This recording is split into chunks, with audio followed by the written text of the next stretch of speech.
Sir मेरा घर तो पैसों से चलता है। सर मैं इस मरतबा पढ़ के नहीं आ सका।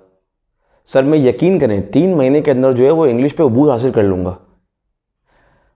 तो ये थे वो कुछ सेंटेंसेस जो मैं अपने एक्सपीरियंस में मैंने सुने इंटरव्यूज़ लेने के दौरान। मैं तकरीबन कोई 12 साल से प्रोफेशनल लाइफ के अंदर मौजूद हूँ, जिसमें हंड्रेड्स ऑफ कैंडिडेट्स के इंटरव्यूज़ कंडक्ट कर चुका हूँ, जिसमें प्रोफेशनल कैंडिडेट्स भी शामिल हैं और फ्रेश कैंडिडेट्स भी शामिल हैं। तो आज मैं उन 4 पॉइंट्स के ऊपर फोकस करूँगा जो मैंने रिपीटेडली मैंने नोट डाउन किए कि इसमें कैंडिडेट लैग करते हैं, जिसमें से 3 पॉइंट्स कैंडिडेट के एस्पेक्ट से शामिल हैं और 1 पॉइंट इंटरव्यूअर के एस्पेक्ट से शामिल है। तो अस्सलाम वालेकुम, मेरा नाम है फैसल और आप देख रहे हैं एक्सेल विद फैब। सबसे पहला point, reading about the company. 99.99% candidate मैंने अपने एक्सपीरियंस में नोट डाउन किया कि उस कंपनी के बारे में पढ़ के ही नहीं आते जिसमें वो इंटरव्यू देने जा रहे होते। बट यही कैंडिडेट जब किसी लड़की से डेट मारने जाते हैं तो उस लड़की के बारे में सब चीज़ें हिफ्ज़ करके जाते हैं। कहाँ उसने चेक इन किया, कल उसने क्या मैकडोनल्ड खाया था, कौन सा कलर पसंद है, कहाँ जाती है, कहाँ रहती है, सब कुछ हिफ्ज़ होता है।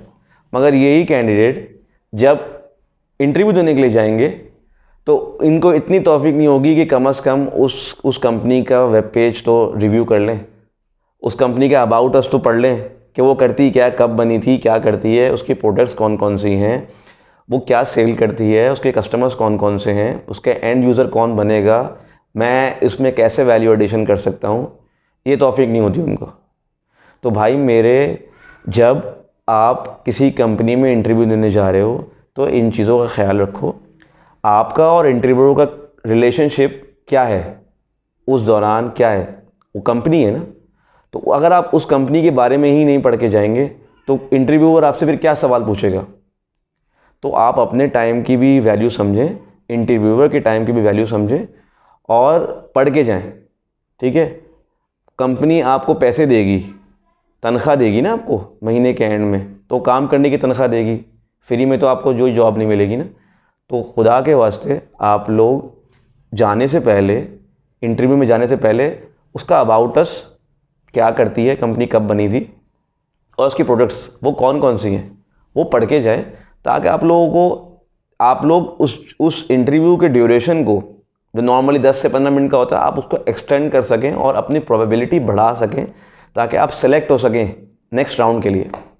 भाई जॉब अर्न करो, ठीक है, भीख ना मांगो। मैंने अभी रिसेंटली इंटरव्यूज़ कंडक्ट किए सेल्स कोऑर्डिनेटर के लिए, तो उसमें एक कैंडिडेट मेरे सामने आके बैठा। आप लोगों को पता है कि सेल्स कोऑर्डिनेटर में जो है वो कम्युनिकेशन जो है वो मेन पार्ट होता है। तो मैंने उस कैंडिडेट को बोला कि भाई एक सैम्पल लेटर लिखो म्यूनिसिपैलिटी को कि सामने जो है वो ऑफिस के बाहर एक कचरा पड़ा हुआ है, ठीक है, इसको उठा के लेके जाएं। तो पहले तो कैंडिडेट सोचने लगा इसके बारे में, फिर उसने बड़ी मुश्किलों से मुझसे सवाल पूछा कि सर क्या वो लेटर इंग्लिश में लिखना है। तो मैंने उसको बोला भाई हाँ, लेटर इंग्लिश में लिखना है। तो फिर उसने बड़ी मुश्किलों से वो लेटर लिखा और उसने वो लेटर जो है वो रोमन इंग्लिश में लिख के मुझे दे दिया। अच्छा, ये कैंडिडेट जो है वो कोई मैट्रिक पास नहीं था, ये कैंडिडेट ग्रेजुएट था और ऑलमोस्ट तकरीबन कोई 4 साल का एक्सपीरियंस था इसका। तो मैंने उससे पूछा, मेरे भाई मैंने आपको लड़कियों को मैसेज नहीं टाइप करवाने, ठीक है, आपने मुझे रोमन इंग्लिश में लिख के दे दिया, तो ये तो आप कम से कम इसको तो आप इंग्लिश में तो लिखो। तो उसने बोला कि सर मुझे इंग्लिश तो नहीं आती। तो मैंने कहा कि फिर नहीं आती तो फिर कैसे आपको मैं सिलेक्ट करूँगा। तो उसने कहा नहीं सर, मेरे घर में बड़े हालात ख़राब हैं और इस तरह के मामलात हैं मेरे घर के, तो आप खुदा के वास्ते मुझे जॉब दे दीजिए। तो मैंने उसको बोला कि भाई फिर इंग्लिश का कैसे करूँगा, मैं मैनेज कैसे करूँगा इंग्लिश को। तो उसने कहा कि सर मैं यकीन करें कि जो है वो 3 महीने के अंदर जो मैं इंग्लिश सीख लूँगा। तो भाई जो बंदा 14 साल की एजुकेशन के बाद इंग्लिश नहीं सीख सका तो क्या 3 महीने में कैसे सीखेगा वो इंग्लिश। तो भाई अगर आपकी कोई वीकनेसेस हैं, आप सबसे अच्छा आइडेंटिफाई कर सकते हो अपने वीकनेसेस को।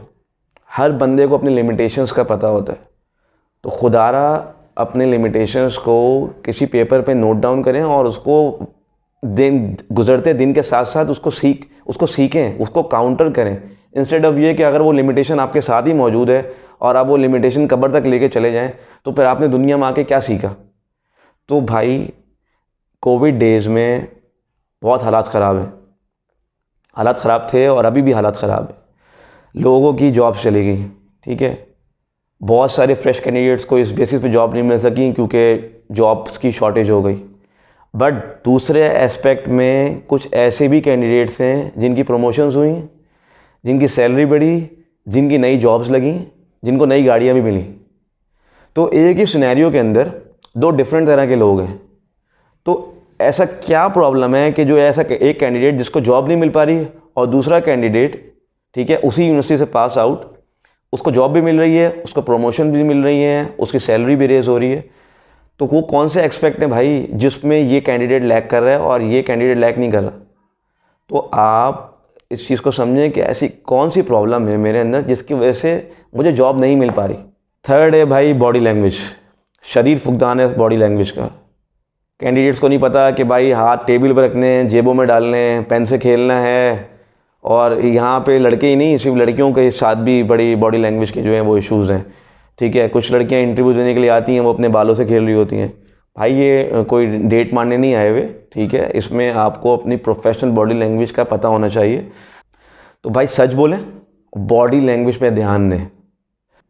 चौथा और आखिरी पॉइंट है इंटरव्यू के एस्पेक्ट से, जिसमें अंडर स्लैब हायरिंग या अंडर बजट हायरिंग आप इसको कह सकते हैं। मैं आपको इसको एक एग्जांपल से समझाता हूँ।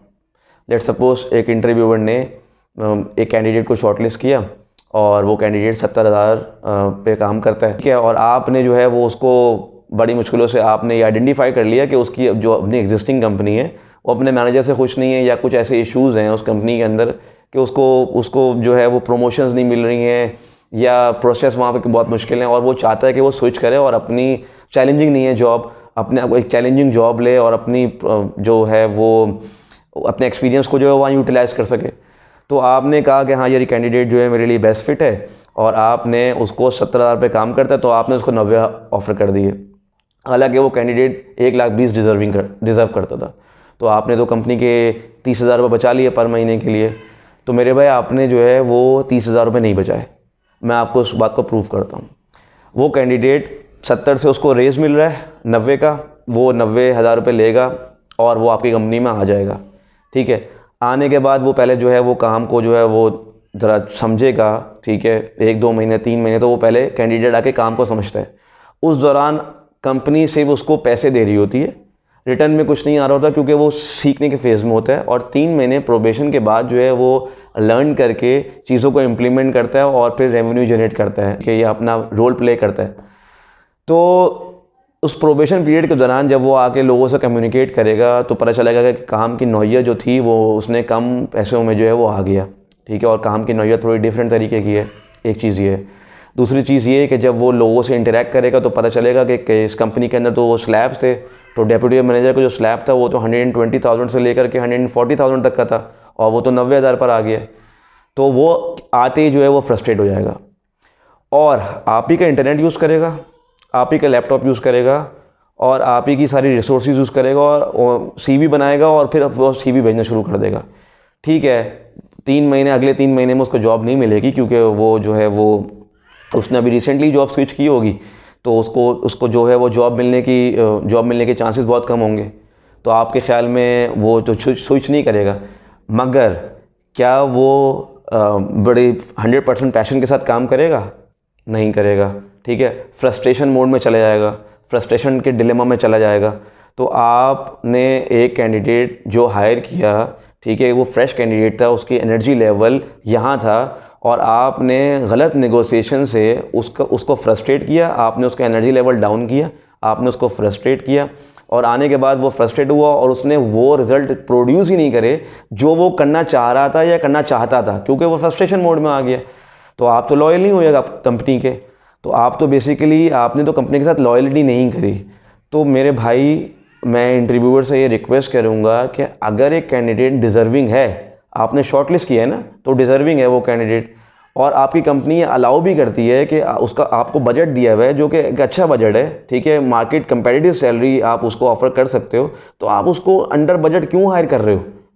क्यों आप उसको जो है आप उसको भी नुकसान पहुंचा रहे हो और इनडायरेक्टली वो आप ही को ही नुकसान पहुंच रहा है, क्योंकि एक कैंडिडेट, एक एम्प्लॉई आने के बाद आपकी कंपनी को ही फ़ायदा देता है ना। तो आपको दोनों एस्पेक्ट से सोचना चाहिए।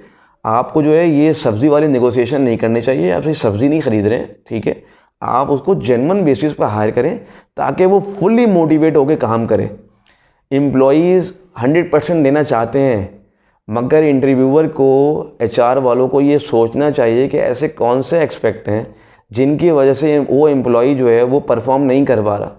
तो मैं आप लोगों से स्पेशली HR के लोगों से, इंटरव्यूअर से ये रिक्वेस्ट करूँगा कि कैंडिडेट जो आपने शॉर्टलिस्ट किया है उसको मार्केट कंपेटिटिव सैलरीज ऑफ़र करें। आपकी अब कंपनी अगर अच्छा पे स्केल ऑफ़र करती है तो आप उसको उसी पे स्केल पे लेकर आएँ। यकीन करें, मेरा यकीन करें, वो एम्प्लॉई थोड़े टाइम में जब वो चीज़ों को लर्न करेगा, वो जो आउटपुट देगा वो आउटपुट ज़बरदस्त किस्म का होगा। और आप लेट सपोज़ आपने उसको अंडर सैलरी, अंडर बजट आपने हायर भी कर लिया, ठीक है, वो फ्रस्ट्रेट हो गया। फ्रस्ट्रेट होने के बाद लेट सपोज साल उसने काम किया, जो रिजल्ट्स वो प्रोड्यूस कर सकता था उसने वो प्रोड्यूस नहीं करे और वो छोड़ के चला गया। तो आपको एक तो रीवर्क करना पड़ा, पहली चीज़। दूसरी चीज़ आपके अपने मैन आवर्स लगे, दूसरी चीज़। तीसरी चीज़, जब आप नया बंदा हायर करोगे तो वो महंगा आएगा, लाजमी महंगा आएगा। तो आपने तो फ़ायदा नहीं किया कंपनी का, आपने तो नुकसान किया। आई होप कि आपको मेरी वीडियो अच्छी लगी होगी। अगर अच्छी लगी है तो लाजमी इसको शेयर करें, लाइक करें और मेरे चैनल को सब्सक्राइब करें। टिल देन, अल्लाह हाफ़िज़।